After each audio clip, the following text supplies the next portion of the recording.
16 de octubre de 1964, en un lugar remoto del oeste de China. Este día va a haber la culminación de una operación secreta que cambiará el equilibrio de poder en Asia Oriental y en el mundo para siempre.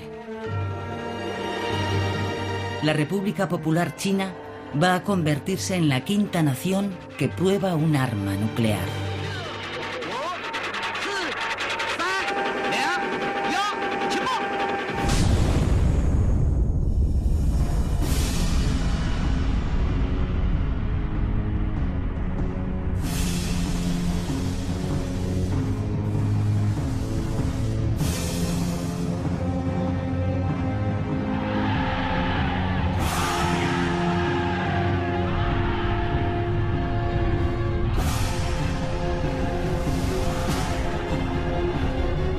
Durante los años siguientes, los chinos realizarán una serie de ensayos adicionales.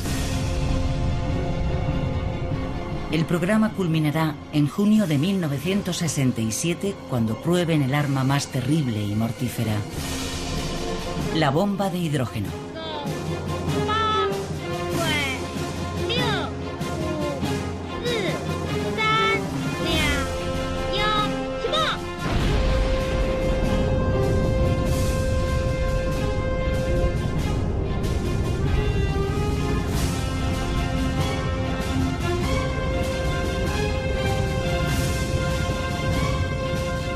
La bomba nuclear china.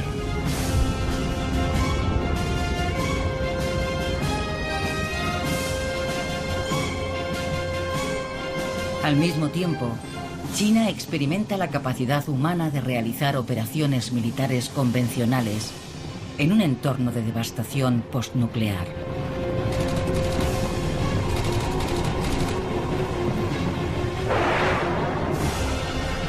Y emplea animales para comprobar el alcance y los efectos de las explosiones nucleares.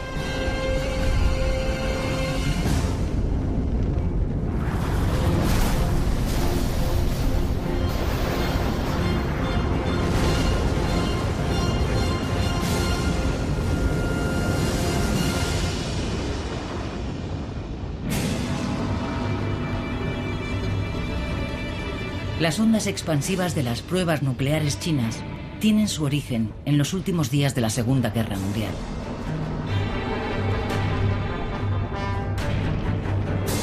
A mediados de 1945, el sangriento enfrentamiento contra el fascismo alemán e italiano ha terminado, pero Asia y el Pacífico siguen siendo escenario de encarnizadas batallas.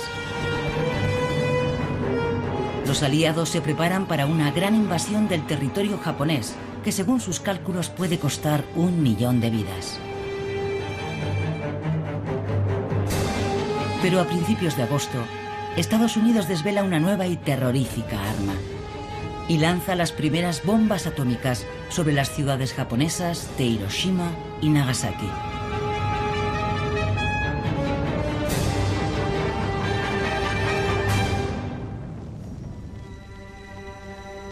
El imperio japonés se ve obligado a rendirse.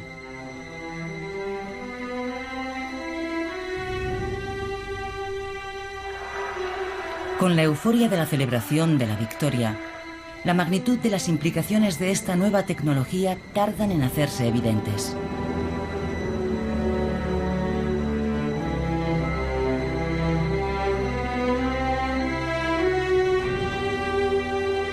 Un año después, Mao Zedong declara: la bomba atómica es un tigre de papel que los reaccionarios estadounidenses utilizan para asustar al pueblo. Parece terrible, pero en realidad no lo es.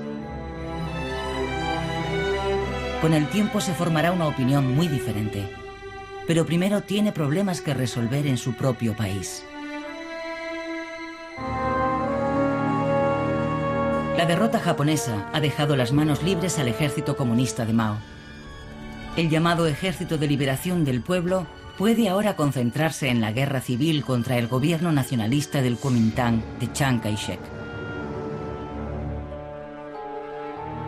Para sorpresa de muchos, Mao resulta vencedor en este sangriento conflicto. Y poco después de su conclusión, el 1 de octubre de 1949, celebra la victoria con un desfile en Pekín durante el que dirige un mensaje al mundo exterior. Ahora proclamamos ante los gobiernos de todos los demás países que este es el único gobierno legal que representa a todo el pueblo de la República Popular China, con todos aquellos gobiernos extranjeros dispuestos a observar los principios de igualdad, beneficio y respeto mutuos, integridad territorial y soberanía. Este gobierno está dispuesto a establecer relaciones diplomáticas.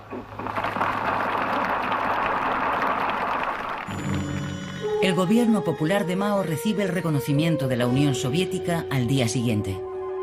Pero tendrán que pasar 30 años para que los Estados Unidos reconozcan al régimen comunista chino. De hecho, poco menos de un año después de la proclamación de Mao, China se enfrenta a fuerzas de la ONU, mandadas por Estados Unidos, en una guerra a gran escala en la península de Corea.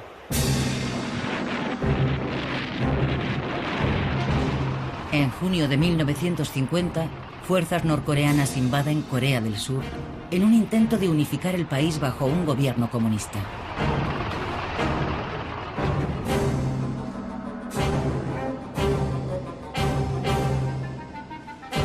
El Consejo de Seguridad de las Naciones Unidas se reúne y, aprovechando un boicot de la Unión Soviética, aprueba la intervención militar en defensa de Corea del Sur.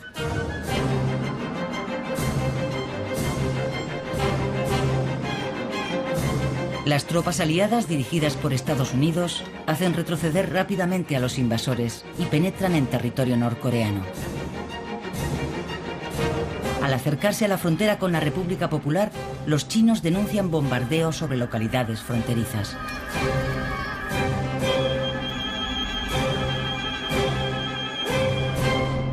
Mao y los líderes chinos responden con una arrolladora ofensiva sobre Corea, que pone a las fuerzas aliadas al borde de la derrota. Tropas de la ONU masacradas en Unsan por los rojos chinos en un ataque sorpresa.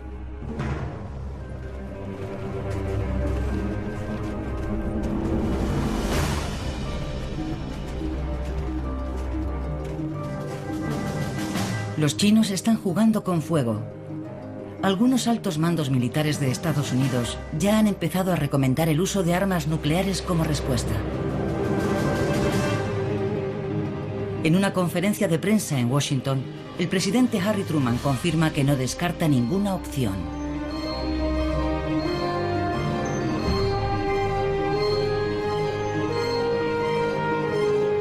Por suerte para Mao, sus aliados de la Rusia soviética han probado su propia arma atómica en agosto de 1949. Y Truman rechaza la opción nuclear porque implica demasiado riesgo.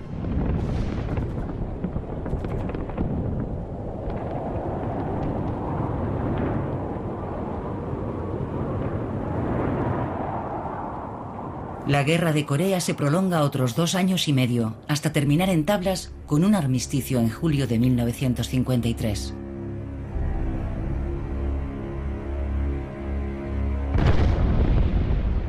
Entretanto, un nuevo miembro se ha incorporado al club nuclear, Gran Bretaña, y Estados Unidos está probando la bomba de hidrógeno, una hazaña que pronto emularán los soviéticos.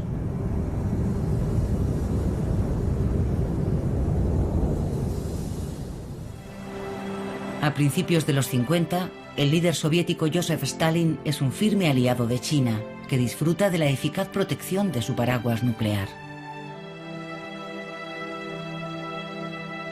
El desdén original de Mao por este tipo de armamento va cambiando gradualmente.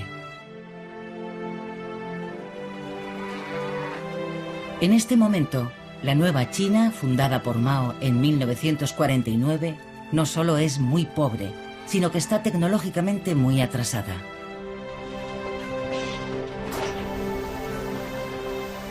Pero la ayuda está en camino. Un buen número de chinos que han estudiado y trabajado en el extranjero regresan atraídos por los cambios. Entre ellos se encuentra Chen Sanqiang, un brillante físico que ha estado investigando en la Universidad de París. Los logros obtenidos por Chen y su esposa, He Se-hui, han atraído la atención mundial, y su amiga la química francesa Irene Joliot-Curie, ganadora de un premio Nobel e hija de la célebre Marie Curie, envía un mensaje a Mao diciéndole que si está en contra de las armas nucleares, primero debe poseerlas. En 1954 se produce un acontecimiento clave. Un equipo de exploración geológica descubre uranio en una provincia del sur de China. Una muestra de este mineral, esencial para producir una bomba atómica, es enviada de inmediato a Pekín. Mao convoca a los máximos dirigentes del Partido Comunista a una reunión de alto nivel.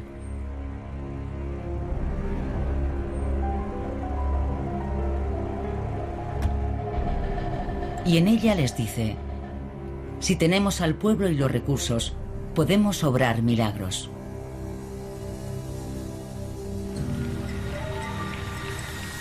A continuación, declara públicamente: la bomba atómica es algo grande. Si no la tienes, algunos dirán que no eres importante. La decisión está tomada. China debe desarrollar su propia bomba atómica. Para llevar a cabo su plan, los chinos piden ayuda a la Unión Soviética. Firmes aliados en la Guerra Fría que libran contra Occidente, las dos naciones mantienen una estrecha colaboración. Técnicos y expertos soviéticos acuden en masa para ayudar a sus colegas chinos.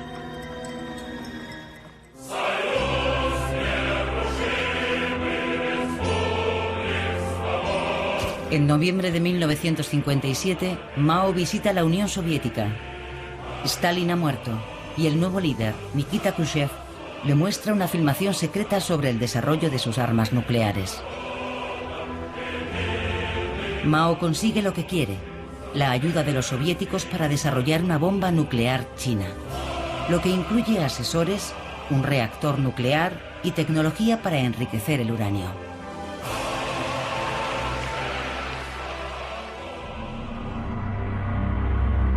Para poner el proyecto en marcha, Chen Sanqiang mantiene una conversación secreta con Deng Qiashang, un joven científico que ha estado estudiando la física nuclear. Esa noche, Deng regresa a su casa y le dice a su esposa que le van a trasladar. No quería decirme dónde le iban a transferir, ni tampoco qué iba a hacer. Le pedí una dirección de correo y se negó a dármela. Después de un rato, me pidió que dejara de hacer preguntas. Me dijo: voy a dedicarme en cuerpo y alma a trabajar para el futuro. Si tengo éxito, toda mi vida habrá tenido sentido. El nombre de Deng desaparece de los círculos académicos. El gobierno chino crea en secreto el primer instituto de investigación de armas nucleares.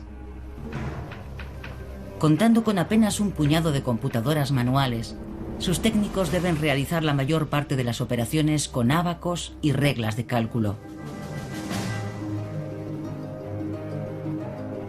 Con el desarrollo teórico en marcha, es preciso encontrar emplazamientos para la base y el campo de pruebas. Y un equipo de expertos, acompañado por asesores soviéticos, parte en busca de lugares adecuados en el oeste de China. Se decide establecer la planta de enriquecimiento de uranio 25 kilómetros al noroeste de Lanzhou, junto al río Amarillo, en la provincia de Gansu. Para la ubicación de la base principal viajan aún más al oeste, a la provincia de Qinghai. Esta película fue filmada en 1957. Cuenta la historia de la liberación de los siervos en la meseta de Qinghai, en un lugar llamado la Ribera de Oro y Plata.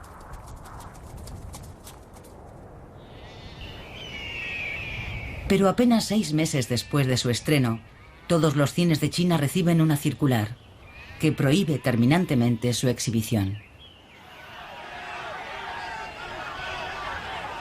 La razón no es su contenido, sino los escenarios en que ha sido rodada.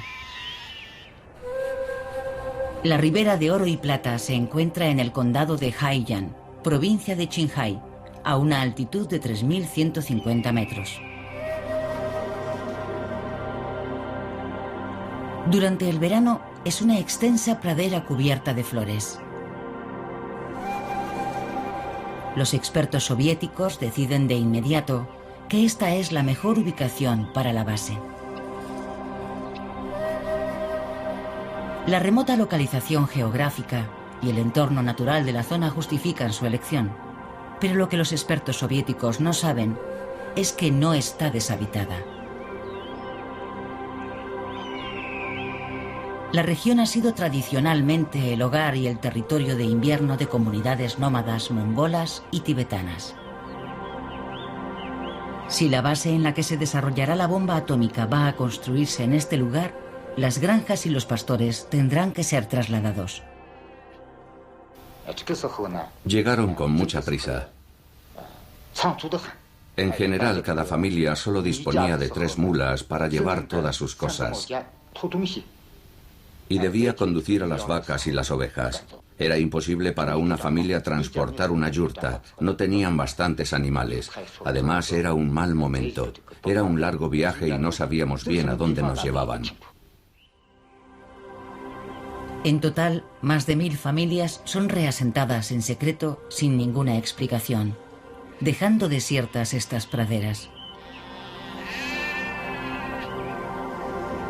Casi 2000 kilómetros cuadrados de meseta son declarados zona militar prohibida y reciben el nombre de Base 221. El siguiente paso es encontrar un emplazamiento adecuado para el ensayo nuclear. El poder destructivo de la bomba será equivalente a más de 10.000 toneladas de TNT, por lo que la prueba solo se podrá realizar en una región deshabitada. Para encontrar el lugar ideal, el equipo de expertos viaja aún más al oeste, a la desolada extensión del sur del desierto de Gobi, y eligen una zona llamada Lop Nur. Lo que en un tiempo fue un lago, ahora es una vasta extensión desértica azotada por furiosas tormentas de arena.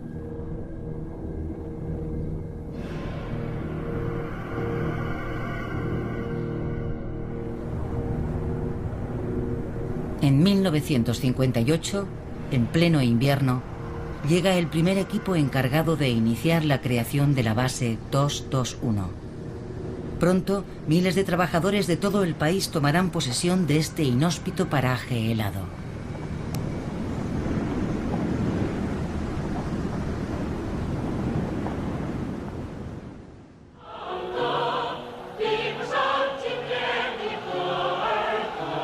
En el resto de China, Mao acaba de implantar el gran salto adelante.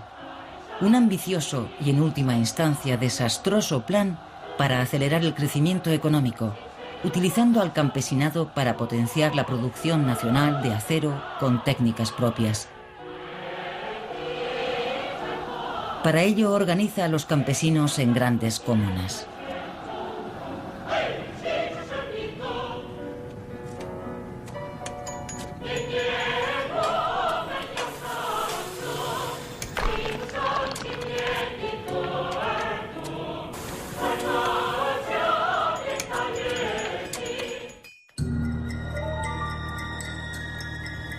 En la primera fase del desarrollo de su bomba atómica, China espera hacer rápidos progresos con la ayuda de la Unión Soviética.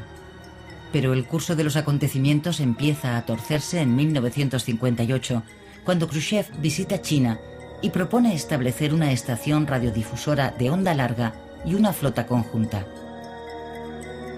Los chinos, sospechando que su intención es controlarlos militarmente, rechazan la propuesta. Las consecuencias del incidente no tardan en hacerse notar.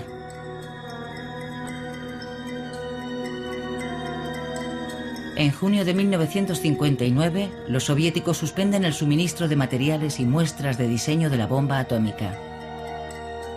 Los chinos utilizarán posteriormente esta fecha para el nombre en clave de su programa nuclear secreto, Proyecto 596.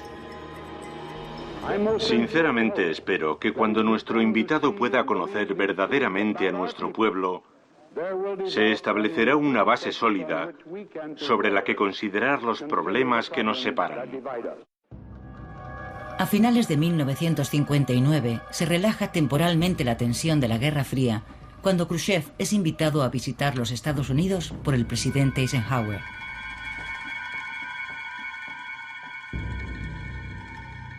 Poco después, Khrushchev visita China. Pero el frío saludo de Mao refleja el rápido deterioro de las relaciones entre ambos países.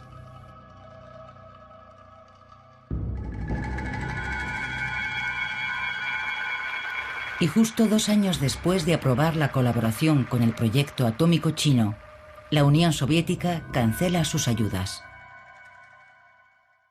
Chu, el primer ministro, dijo: el Comité Central lo ha discutido. Y dijimos: si ellos no nos ayudan, empezaremos desde cero. Tenemos que esforzarnos en ser autosuficientes. Chan Nong-kwan había estudiado ingeniería metalúrgica en la Universidad Estadounidense de Yale antes de volver a China en 1955. A principios de 1960 recibe una orden secreta de traslado a Pekín. El general Li Chue le da la bienvenida en persona. El general Li Chue me dijo sonriendo: no hay nada de malo en su traslado. Es que en China nadie ha estudiado la bomba atómica. Durante este periodo, bajo la dirección de Deng Qianshan, sigue avanzando el diseño teórico de la bomba atómica, que incluye un experimento para resolver el complejo problema de la detonación. 105 expertos en investigación científica y tecnológica, entre ellos Chan Nong-kwan, se reúnen en Pekín.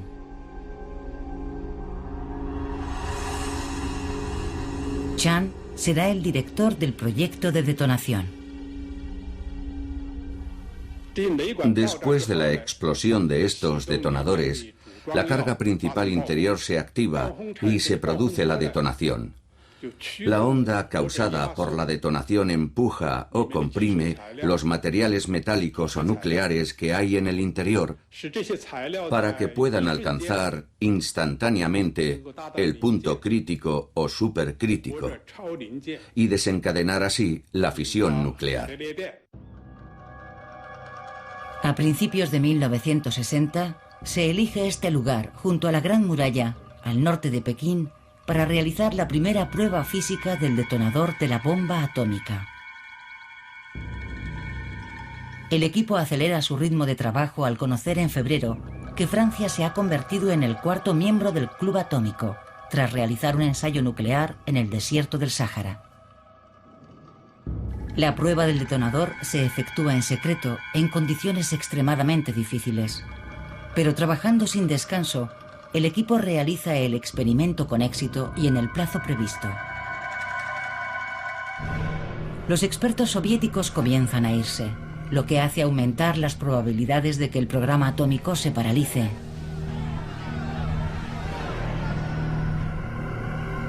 Expertos extranjeros predicen que tardarán al menos 20 años en conseguirlo.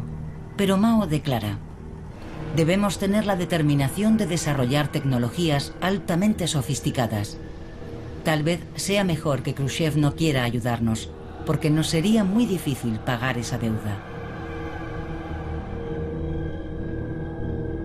En Pekín da comienzo una nueva fase de traslados para cubrir con técnicos chinos los puestos de los expertos soviéticos.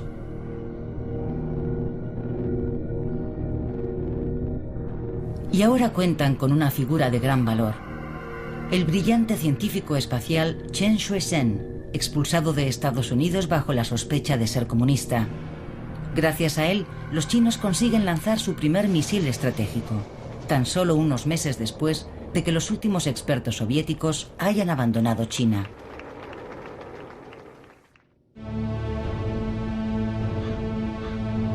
Mientras tanto, La gran mayoría de la población está viviendo un periodo de privaciones sin precedentes. Grandes inundaciones han destruido las cosechas, causando millones de víctimas. Y lo peor está por llegar. Las tormentas dan paso a una larga sequía que extiende la hambruna por todo el país. La situación empieza a mejorar en 1963, pero se calcula que para entonces ya han muerto entre 14 y 30 millones de chinos.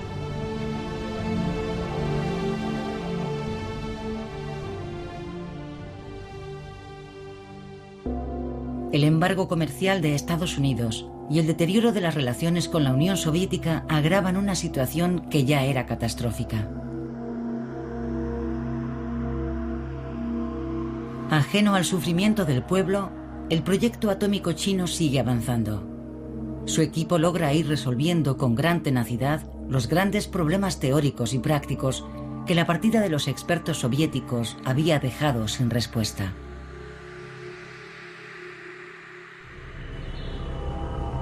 Mientras tanto, en el mundo exterior, las dos grandes potencias se acercan peligrosamente a un conflicto nuclear cuando los soviéticos estacionan misiles balísticos en la isla de Cuba, muy cerca del territorio estadounidense. Será la política de esta nación considerar el lanzamiento de cualquier misil nuclear desde Cuba contra cualquier nación del hemisferio occidental como un ataque de la Unión Soviética contra los Estados Unidos que exigirá una plena respuesta de represalia. Mientras el mundo entero deja escapar un suspiro de alivio al resolverse la crisis, los chinos continúan avanzando en silencio hacia su objetivo nuclear.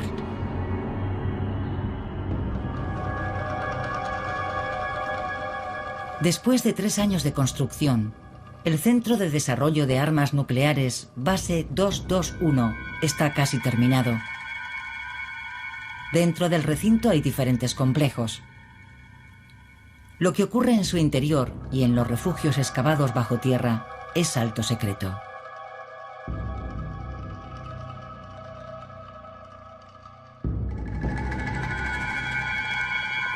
Un auténtico ejército de investigadores, científicos y trabajadores especializados llega a la base. Para la mayoría de ellos, todo lo que ocurre aquí es un misterio. Tan solo saben que se está trabajando en algún tipo de arma. En lo referente a los empleados, había 2 grados de conocimiento muy distintos, según el nivel en que se encontraran. El grupo de los que estaban arriba era muy diferente al grupo de los empleados. Ellos sabían lo que estaban haciendo y qué objetivos tenían que alcanzar. Los empleados normales solo sabían que estaban trabajando en un arma muy misteriosa, pero no sabían nada de ella. Yo empecé a enfadarme. Podéis mantenerlo en secreto, pero no puedo trabajar sin saber el volumen de lo que estoy procesando. Tú eres el jefe, pero cuanto más proceso, más grande es. Esto no está bien. Sí, todo era muy confidencial. Dentro de la base 221 se aplican estrictas medidas de seguridad y confidencialidad. Todas las entradas están fuertemente vigiladas.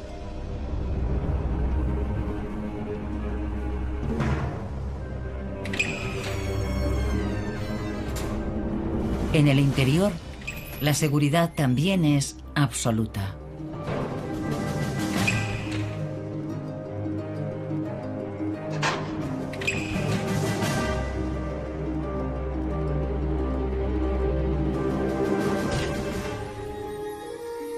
En la fabricación de una bomba atómica se debe implementar un diseño teórico preciso en el procesamiento de cada una de las partes.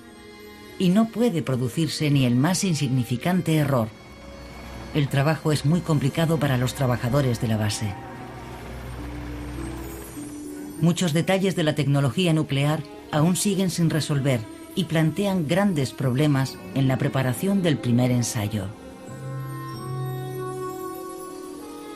Todas estas dudas van siendo resueltas paso a paso por el equipo de Lu Ming, pionero en mediciones de pruebas nucleares en China.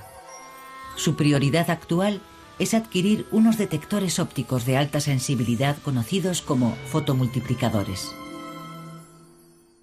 Comprarlos era un gran problema, porque no nos los iban a vender si se enteraban de que los clientes éramos nosotros. Así que los compramos a través de amigos chinos y de otras nacionalidades. Los fotomultiplicadores traídos en secreto resuelven los problemas más urgentes del experimento. Pero China sigue sin poder fabricar algunos de los sistemas e instrumentos de precisión necesarios para las pruebas nucleares.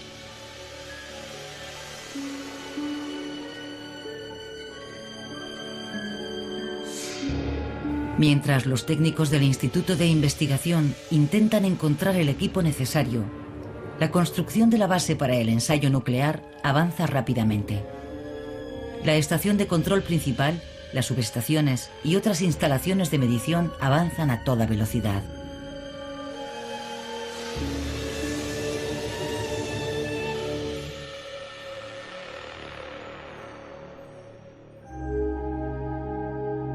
En los ensayos nucleares de otros países, las explosiones han tenido lugar en una torre, en el aire o bajo el mar o la tierra. En China se abre el debate sobre cuál debe ser el método utilizado en la primera prueba. Los soviéticos habían defendido el lanzamiento con paracaídas, pero algunos expertos chinos piensan que los datos obtenidos serían insuficientes. Finalmente se decide detonar la bomba en una torre, lo que permitirá extraer numerosas conclusiones de una sola vez. A principios de 1964, más de 33.000 toneladas de equipo y materiales y miles de elegidos para participar en la prueba llegan a la base del futuro ensayo. La detonación será controlada remotamente, lo que requiere el tendido de miles de metros de cables de telemetría. La preparación lleva 3 meses, trabajando sobre docenas de kilómetros de tierra dura como la roca.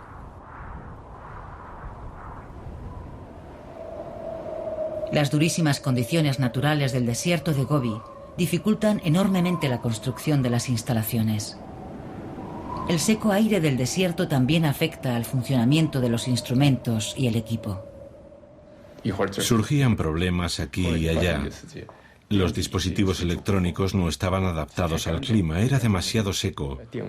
Los condensadores se abrían y dejaban de funcionar, así que teníamos que arreglarlos día tras día.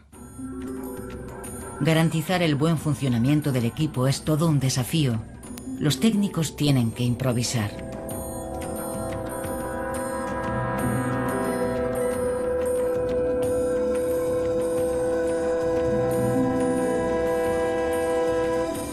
Pero nadie sabe con seguridad si todo funcionará normalmente en el momento preciso.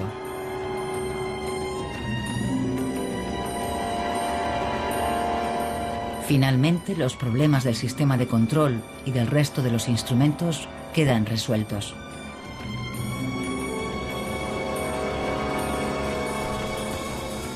En mayo de 1964, el uranio enriquecido esencial está preparado.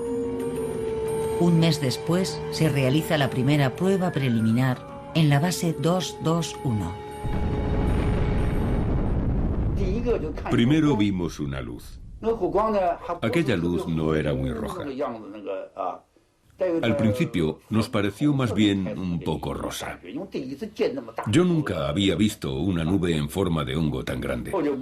Después, aquella enorme nube se fue elevando gradualmente. Y aunque estaba muy lejos, se veía inmensa. El éxito del ensayo preliminar significa que por fin se puede empezar el montaje de la bomba atómica. Cuando se detone, los científicos tendrán que estudiar minuciosamente los efectos de la explosión para refinar el arma.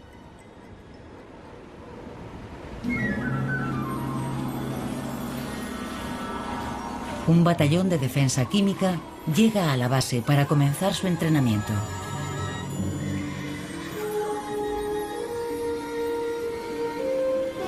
Durante el verano, Lop Nur es un inmenso horno, con temperaturas que superan ampliamente los 40 grados centígrados. El aire es asfixiante. Las máscaras son estancas y el equipo de protección pesa 2 kilos. El entrenamiento militar con este equipo de defensa química es una dura prueba de fuerza y resistencia. Cuando los soldados se quitan el traje protector, de su interior escurre más de 1 litro de sudor. Es verdad, aquellos trajes eran como un horno. Yo llegué a perder 5 kilos de tanto sudar. Durante las prácticas algunos se mareaban, pero no podías vomitar. No podías quitarte la máscara aunque estuvieras mareado o tuvieras náuseas, porque si lo hacías en la zona contaminada morirías. Algunos vomitaban dentro de la máscara y tenían que volver a tragar su vómito, pero ningún soldado abandonó.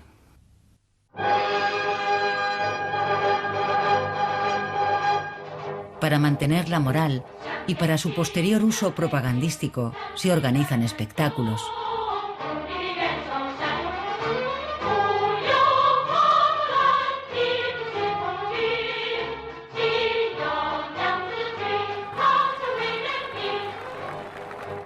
Y actividades deportivas.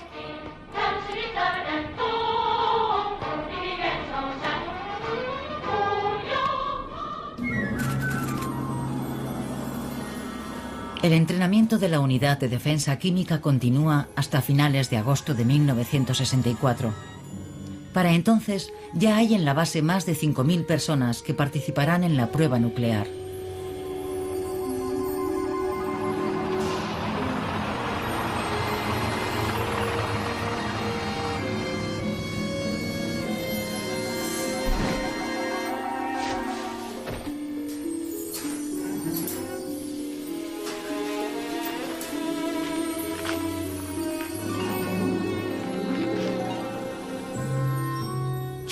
Había venido gente de todo el país.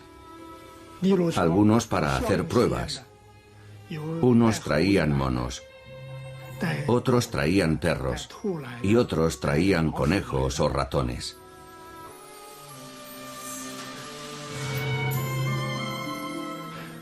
Vino gente del departamento de cereales, de vestuario y de otros departamentos industriales. Y traían todos los bienes necesarios para la vida diaria. Iban a investigar cómo les afectaba la radiación nuclear a diferentes distancias, en qué circunstancias era seguro utilizarlos y en qué circunstancias y a qué distancias no era seguro. Todo aquello resultaría muy útil.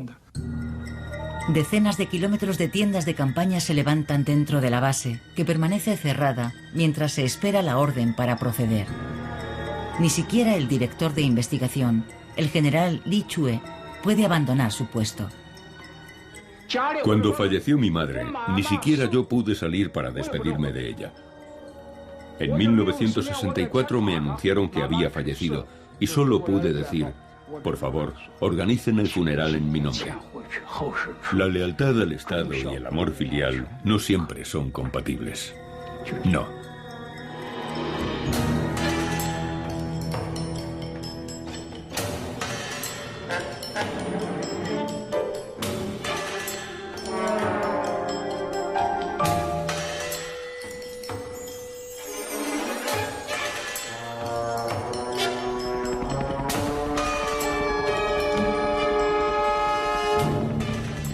A principios de octubre, la bomba atómica y otros equipos esenciales son transportados en helicóptero al lugar de la prueba.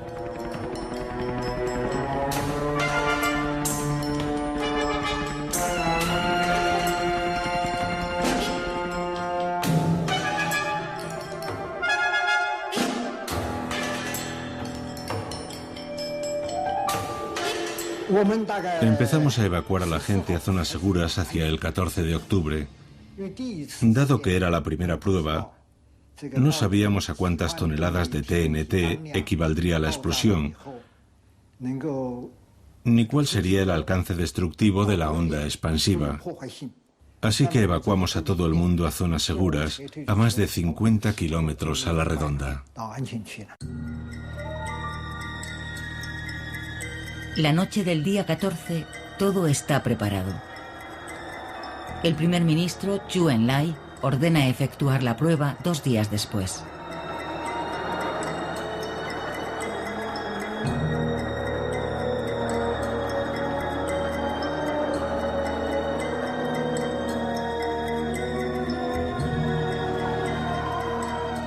En la madrugada del 16 de octubre se montan los detonadores y los últimos miembros del equipo se retiran a la estación de observación principal, situada a 60 kilómetros.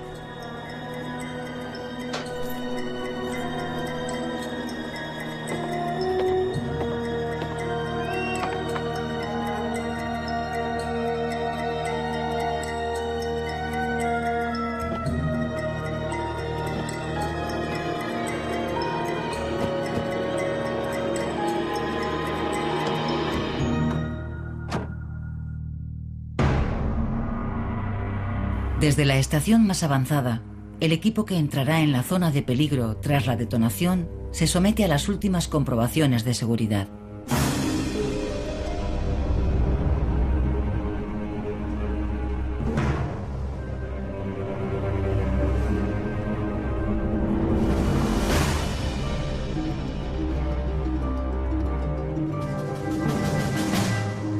Poco antes de las 3, muy cerca de la hora de la verdad, la máxima autoridad de la prueba, el general Aiping, llama a Zhou Enlai. Pekín mantiene la línea abierta.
La nube en forma de hongo muestra a los observadores y al mundo entero que el sueño de Mao se ha hecho realidad.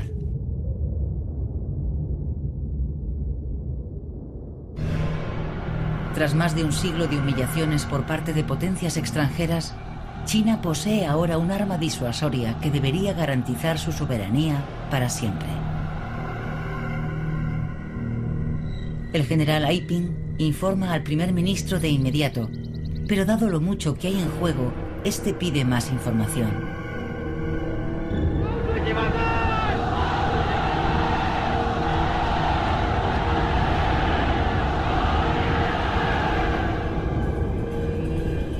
El equipo de defensa química se adentra en la zona contaminada.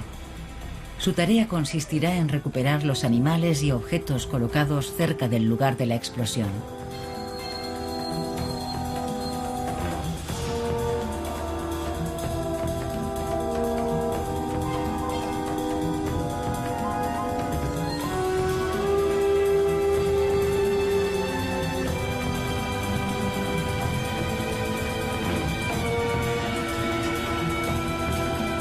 Nunca se ha calculado cuántas personas pudieron morir o sufrir secuelas irreparables como consecuencia de esta acción, o en las zonas circundantes.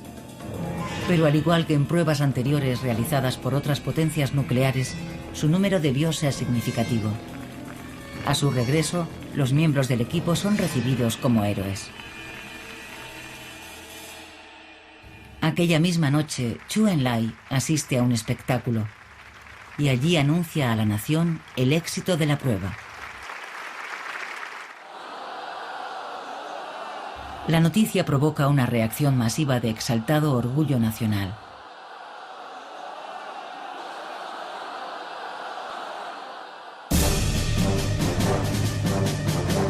Apenas 6 meses después, los chinos realizan una segunda prueba.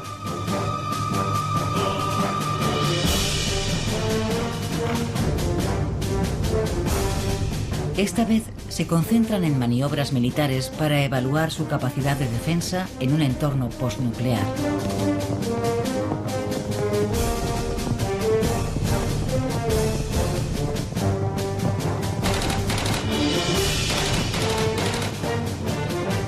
Mao siempre ha mantenido que son los pueblos y no las armas los que ganan las guerras, y estas maniobras están concebidas para demostrarlo. Tampoco en este caso hay cifras oficiales sobre el precio pagado en sufrimiento y vidas humanas.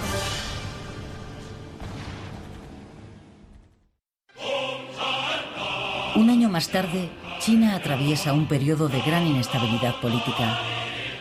La revolución cultural, que durará 10 años, transforma dramáticamente su sociedad. Las ideas del presidente Mao se convierten en el campo de batalla por el control de China. Al mismo tiempo, en Lop Nur se realiza un tercer ensayo.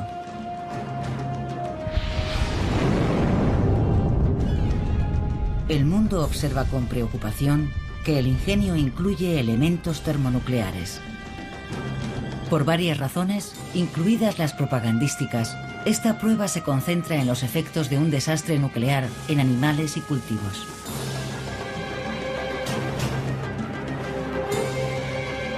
Algunos perros son expuestos a la explosión, mientras que otros son protegidos de la onda expansiva. Estos son relativamente afortunados. Estos no tienen tanta suerte.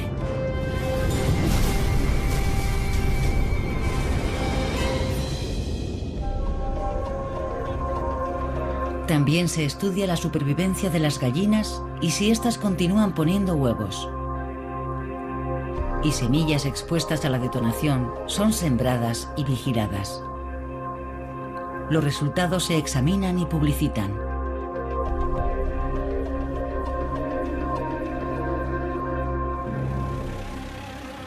Los observadores extranjeros, aunque impresionados por las pruebas, insinúan que China tiene la bala, pero no el fusil para dispararla.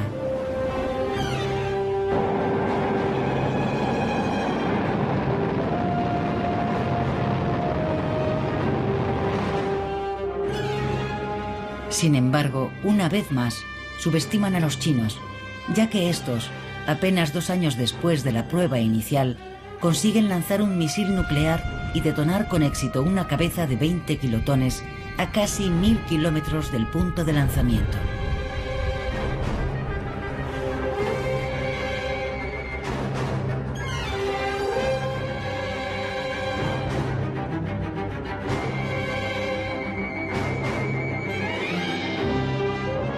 El tiempo apremia a los líderes chinos. En el norte aumenta la tensión con la Unión Soviética. Y los Estados Unidos se están involucrando en una escalada bélica que castigará a sus vecinos meridionales, Vietnam, Laos y Camboya, durante la próxima década.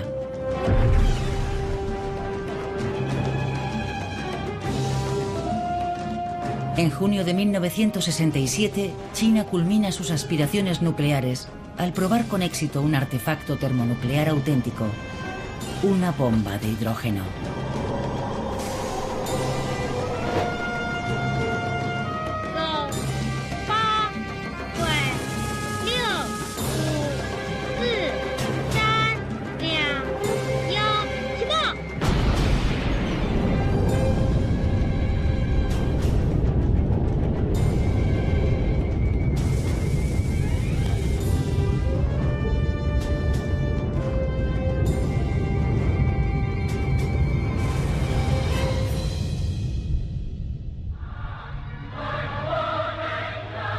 Además de su valor estratégico como arma disuasoria, Mao utiliza el programa de armamento nuclear para reforzar la confianza del pueblo chino en la nación y en su liderazgo.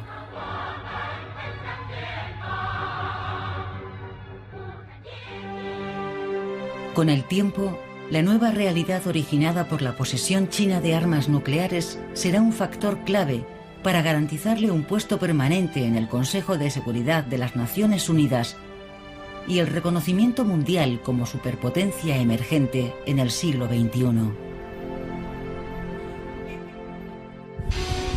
En los años siguientes, China continúa efectuando pruebas de bombas atómicas y de hidrógeno.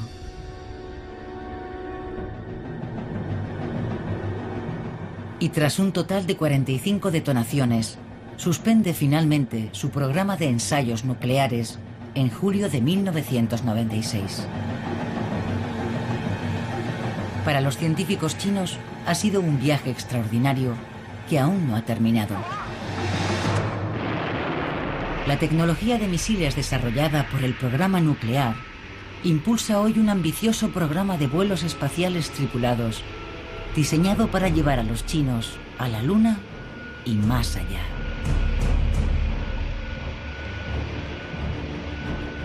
La bomba nuclear china.